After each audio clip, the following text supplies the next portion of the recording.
5 August 2024 বিকেল গড়িয়ে সন্ধ্যা নেমেছে।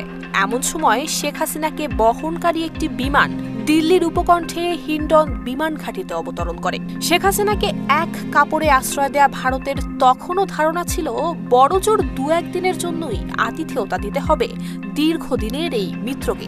তবে সে আশার গুড়ে বালি। দিল্লির ভুল ভাঙতে সময় লাগেনি। 6 মাস পেরিয়ে আজ 7 মাসে ঠেকলেও শেখ হাসিনাকে ঘাট থেকে নামাতে পারেনি প্রতিবেশী ভারত, পাঠাতে পারেনি তৃতীয় কোনো দেশে, বরং এখনও রাষ্ট্রের অতিথি হিসেবে ভারতেই অবস্থান করছেন শেখ হাসিনা। এক প্রবল অনিশ্চয়তার মধ্যে কেটে গেল 6টি মাস। খোলসা হচ্ছিল না শেখ হাসিনাকে নিয়ে কি পরিকল্পনা নরেন্দ্র মোদী কিংবা তার সরকারের। সম্প্রতি বিবিসির এক প্রতিবেদনে উঠে এসেছে অজানা কিছু কথা। প্রতিবেদন অনুযায়ী দিল্লির সিনিয়র কূটনৈতিক সাংবাদিক নয়নিমা বসু জানিয়েছেন, কালার এক্সপার্ট, জর্জ স্যাপ এবং মাইল্ড অন হ্যান্ডস টেকনোলজি সমৃদ্ধ অরিক্স ক্রিস্টাল ওয়াশ আপনার লন্ড্রি এক্সপার্ট। ছিদ্র নিরাপত্তায় মুড়ে রাখা হলেও শেখ হাসিনার সঙ্গে মাঝে মাঝে দেখা সাক্ষাৎ করছেন প্রধানমন্ত্রী নরেন্দ্র মোদী এবং জাতীয় নিরাপত্তা উপদেষ্টা অজিত দোভাল। নিরাপত্তার ঘোড়াটোপে শেখ হাসিনার সঙ্গে একই ছাদের নিচে থাকতে পারছেন না কন্যা সাইমা ওয়াজেদ পুতুল।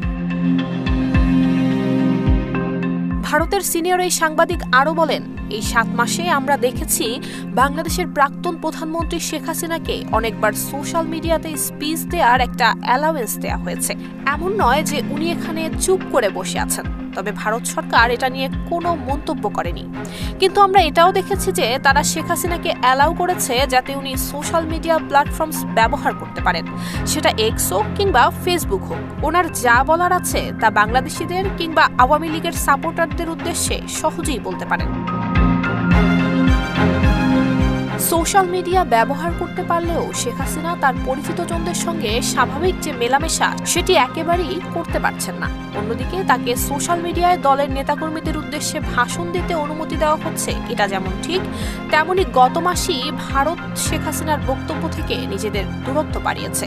রীতিমতো বিবৃতি দিয়ে ভারত জানিয়েছে শেখ হাসিনা যা বলছেন তা পুরোপুরি ইন্ডিভিজুয়াল ক্যাপাসিটিতে কিংবা তার ব্যক্তিগত পরিসর থেকে বলছেন।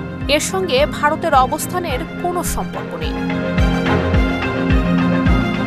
নুসরাত জাহান মেহেক, ঢাকা পোস্ট।